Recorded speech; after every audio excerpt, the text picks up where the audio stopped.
CBS News Bay Area Afternoon Edition with Ann Mekovic. Good afternoon. We start with breaking news near Mission Dolores in San Francisco. A ruptured gas line at Cumberland and Church Streets has been secured now. San Francisco Fire says PG&E has now taken over the repair work. Some buildings in the area were evacuated and others told to shelter in place when construction crews accidentally struck the line at about 9 a.m. No injuries were reported here. Streets in that area should reopen soon for people. Good afternoon, everyone. I'm Veronica Macias in for Ann today. Leaders in San Francisco are celebrating a successful Dreamforce convention. The city welcoming 45,000 visitors for the event, and Mayor Lurie says there were no major incidents. Once again, San Francisco delivered a safe, successful Dreamforce conference, but we're doing it 365 days a year. This year's Dreamforce could go down as one of Salesforce's most controversial conferences, though. The latest development, Salesforce CEO Mark Benioff dealing with a New York Times report claiming his company is offering to help ICE. A 5-page memo from late August reportedly lays out how Salesforce can help ICE meet its goal to, quote, nearly triple its workforce by hiring 10,000 new officers and agents expeditiously. The assertion here, Salesforce is reported to be seeking a paid contract with ICE. That headline follows another news headline in the Times where Benioff is said to support the idea of the Trump administration sending the National Guard into San Francisco. Benioff, of course, had to walk back those comments while hosting thousands of people from across the globe at the Salesforce event this week. But there has been fallout. Also new today, one of Benioff's board members and longtime allies has quit. That former board member, Ron Conway, is a major Democratic donor, venture capitalist, and philanthropist. In emails obtained by the Chronicle, Conway tells Benioff, quote, it saddens me immensely to say that with your recent comments and failure to understand their impact, I now barely recognize the person I have so long admired. A Salesforce spokesperson thanked Conway for his contributions to the Salesforce Foundation over the last decade, but did not address the comments he made. Protests against the Trump administration are set to happen here in the Bay Area and across the country. No Kings protests are planned for many of our communities. As we saw with past demonstrations back in June, turnout is expected to be in the tens of thousands across the nation. In San Francisco, protesters are going to gather near Embarcadero Plaza and then march down Market Street to Civic Center. Other events are planned across the region as well.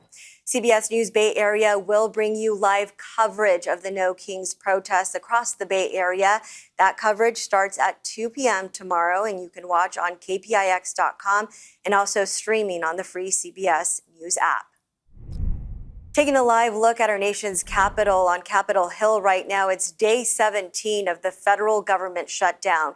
The Senate adjourning yesterday for the weekend and is not scheduled to reconvene until Monday. Federal government workers are feeling the impact of lost paychecks, and lawmakers say more layoffs are imminent. For the latest on the government shutdown, stay with us on air, online, and streaming on the free CBS News app. Now taking a first look at weather out there across the Bay. It's looking like a nice day on this Friday. Let's go ahead and check in with meteorologist Zoe Mintz. It's a lovely Friday out there, and if you can't get out today, don't worry. Tomorrow's going to be just as beautiful all weekend long. I highly suggest enjoying yourself because there are going to be changes on the way as soon as next weekend. So today, it's gorgeous. It's sunny. There was a little bit of fog early this morning across our North Bay communities and over the Golden Gate, but the offshore winds continue. That's allowing our temperatures to warm up a couple of degrees above what we felt yesterday. Right now, those temperatures are sitting in the upper 60s to low 70s across most of the Bay Area. And by the afternoon hours, we'll be seeing those highs sitting in the upper 70s to low 80s across our inland East Bay communities and down into the Santa Clara Valley. We'll also be in the 70s for areas by the Bay and upper 60s directly along the coast. I really want everybody to enjoy this weekend while you can, though, because like I said, next weekend it's going to look a lot different. There's little to no chances for any rain over the next week, but by next weekend, again, an atmospheric river could be heading our way. I'll break down all the details that you need to know coming up. Back to you. Senator Scott Wiener is eyeing Congresswoman Nancy Pelosi's seat in the 2026 midterms. That's according to the San Francisco Standard. Wiener had previously said that he would wait until Pelosi retired. Meantime, the former House Speaker has not formally announced whether she will seek a 21st term in office. The Standard says Wiener is set to make an official announcement next week, and we've reached out to Wiener and Pelosi's office for comments. East Bay leaders in Oakland today working together on new strategies to reduce gun violence. Oakland Mayor Barbara Lee is hosting the Collaboration for a Safer Bay Area Summit with the mayors of Berkeley, Antioch, Vallejo, Stockton, and Richmond.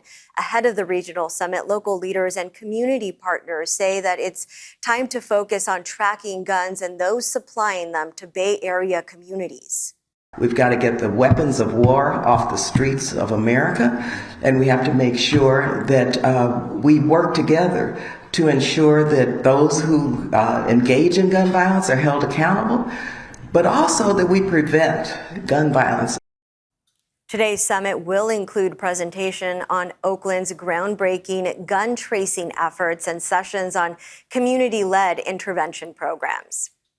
Okay, heads up, if you have an appointment at UCSF Benioff Children's Hospital, Oakland, registered nurses here plan to rally this afternoon demanding UC rescind layoff notices sent out earlier this month.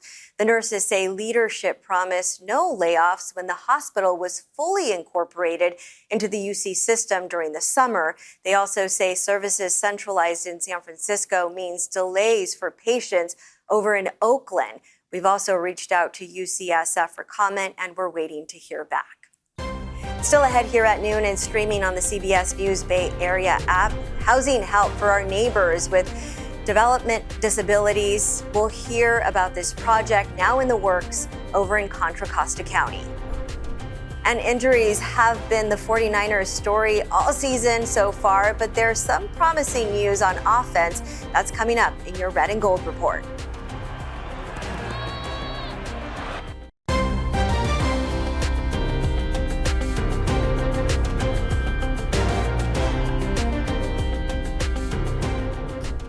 Welcome back. Taking a look now at some of today's national headlines. Right now, President Donald Trump is meeting with Ukrainian President Vladimir Zelensky at the White House. Their talks are focused on whether the U.S. will supply long-range Tomahawk missiles to Kyiv. Zelensky called the weapons a potential game changer against Russia, while Trump said he'll decide soon. Trump spoke with Russian President Vladimir Putin Thursday and plans to meet him next week in Budapest to discuss ending the war. Former National Security Advisor John Bolton surrendered at a federal courthouse this morning after a grand jury handed down an 18-count criminal indictment Thursday. Bolton is accused of mishandling classified materials. He says he is innocent and says the charges are an abuse of power. Bolton's case is the third in a series of new criminal cases against Trump rivals. Dozens of evacuees arriving at a base in Alaska after a typhoon hit the western part of the state late last week. The storm bringing record high water to two low-lying Alaska Native communities and washed away homes there. Here at home, back to our first alert weather for you, taking a live look from our Black Mountain camera in the South Bay. Things are shaping out to look very nice. Let's go ahead and check in with meteorologist Zoe Mintz. It's going to be a gorgeous, gorgeous weekend, and I really want everybody to enjoy themselves because next weekend, it's not going to be nearly as nice. So enjoy the warmer weather, plenty of sunshine. Just look at our satellite all across the Bay Area. It is looking gorgeous, barely a cloud in the sky after a little bit of fog early this morning. Those high temperatures today are sitting a couple of degrees above what we felt yesterday in the upper 70s to low 80s across our inland East Bay communities and down into the Santa Clara Valley. Even places like Novato, you might reach the low 80s. Closer to our coastal communities, though, it's going to be a bit chillier, upper 60s to maybe near 70 degrees. But by as soon as tomorrow, you'll be noticing those colors getting deeper and darker in red. That signifies the more widespread 80s that are going to be returning to our inland East Bay communities all the way down into the Santa Clara Valley. Areas by the Bay are going to be in the upper 70s, and even our coastal communities are likely going to be in the low 70s. From Half Moon Bay all the way up to Point Reyes, you are likely going to be seeing a beautiful beach day. This is again on Saturday. By Sunday, though, look at what happens to those temperatures. You notice those yellows infiltrating, especially our coastal communities. That signifies the cooler weather that's going to be arriving to the coast. Onshore winds will be developing, ushering in a little bit more cloud coverage and those slightly cooler conditions. But it's not going to be bringing us any potential for rain as we step out, which is going to be really great news for any outdoor plans this weekend. It's not until late next week and into next weekend that we're going to be looking at our atmospheric river heading our way. Up until then, though, quiet, dry. If you look at the timestamp on the bottom right of the screen, you noticed all next week. It's really not all too much to talk about. But next Friday, this is 1 week from today, this very large atmospheric river is likely going to be pounding the Pacific Northwest and Northern California. And the tail end of that system is likely going to be heading our way, bringing us the potential for some good rainfall. A nice another round of healthy rainfall could be heading our way again. This will be at the end of our 7-day forecast. So it's not even in the 7-day. Up until then, it's going to be quiet, it's going to be dry, it's going to be seasonable, if not slightly below average. There's really no big weather concerns to worry about this weekend or into next week, so I highly suggest you get out and about, soak up some sunshine, and maybe even head to the beach. Again, Saturday is going to be the best day. Back to you. Getting to some more breaking news at this hour. Smart trains are delayed in the North Bay after a deadly incident near the Petaluma River Bridge. Petaluma police say it appears one person was hit and killed by a Sonoma Marin area rail transit train this morning. That collision happening just before 10 as the train headed southbound from Windsor to Larkspur. Nearly 60 people were on board when it happened. None were hurt. All passengers have been evacuated and had to be shuttled to the next available train. A bus bridge is in place between the Petaluma and downtown Petaluma stations. Our Chopper 5 is en route to the scene, and of course, we'll bring you those live pictures when we receive them. It's a win for people with intellectual and developmental disabilities. Over in Contra Costa County, nearly $20 million in state funding will build permanent housing for neighbors who are in need of some help. Our Suji Nam spent the day with one family in Lafayette whose son lives with autism. They shared how this new community can bring big changes for him.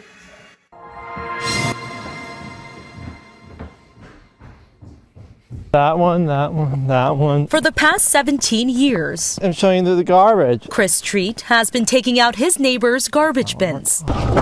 They've been gone since September 22nd. I knew their black and blue can would be empty. You'll find him diligently taking out the trash once a week. I like helping people. Chris is 31 years old. He was diagnosed with autism when he was nearly 3 years old. And what if Dad and I told you that's called? All back on memory. His mother Nancy says he has a rare gift, knowing the days and dates of something even random that happened in his life. April 16, 2022.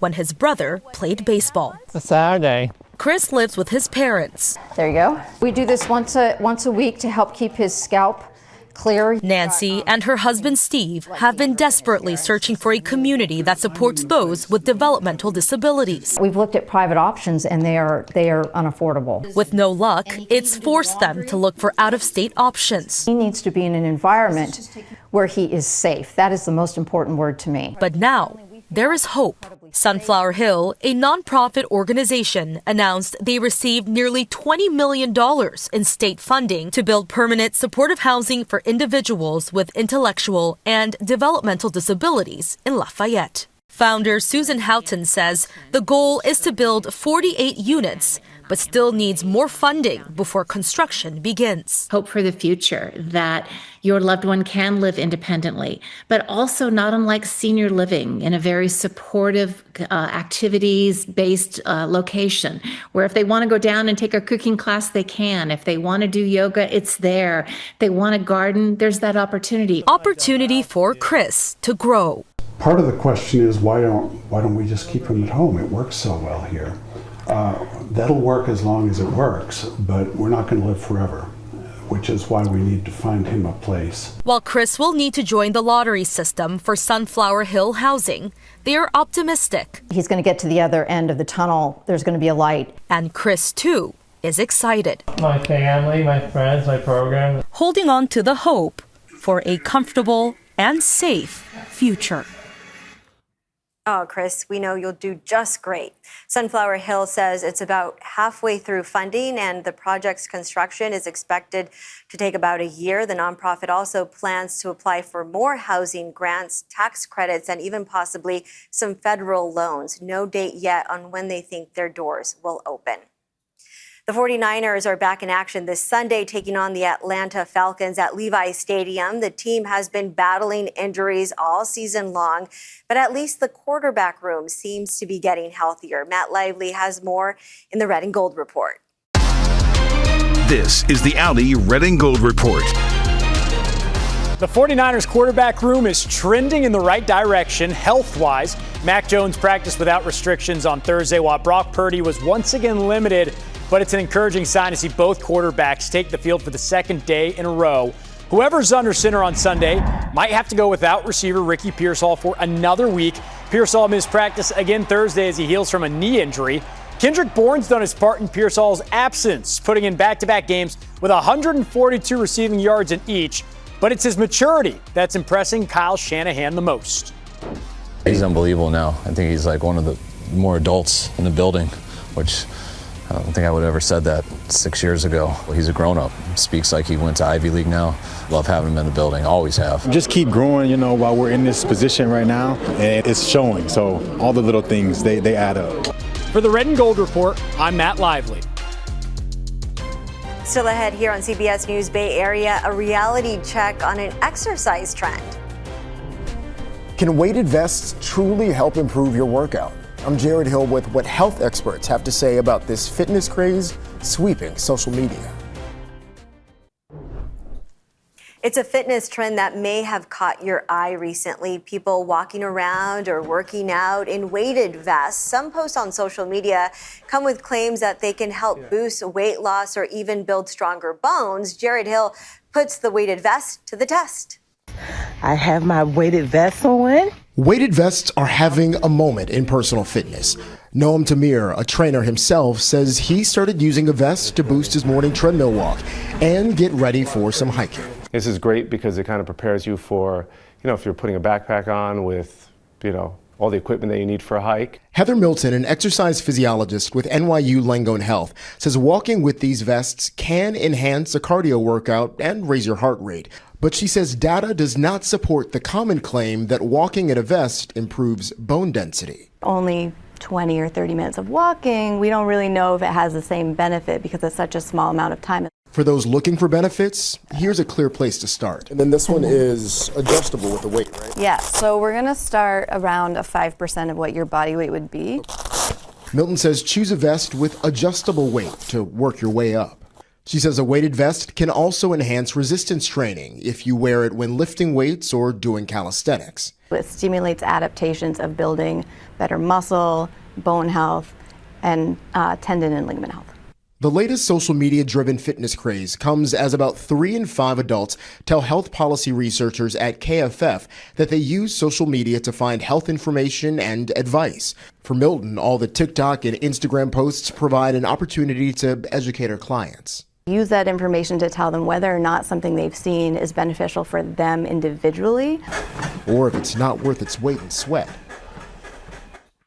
Medical professionals always suggest speaking with a doctor before starting a new workout program. Stay with us. We'll be back. Welcome back. The Monterey Bay Aquarium is getting flooded with donations, and it's all thanks to Taylor Swift.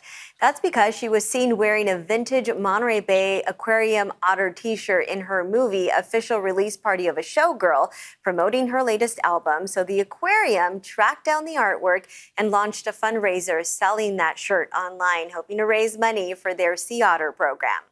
We were excited, like, oh my God, Taylor's wearing our shirt. But we were also like, okay, this is a shirt from 1993, so we don't have digital files that we can just like pull up right away to reissue it. So it became kind of an all hands on deck teamwork moment for us to try to figure out how we could bring the shirt back. And it paid off. Since the launch of the fundraiser, Swifties raising more than $2 million. Good news there. That's it for the afternoon edition. Remember, we're streaming 24/7 on the free CBS News app. Have a great afternoon.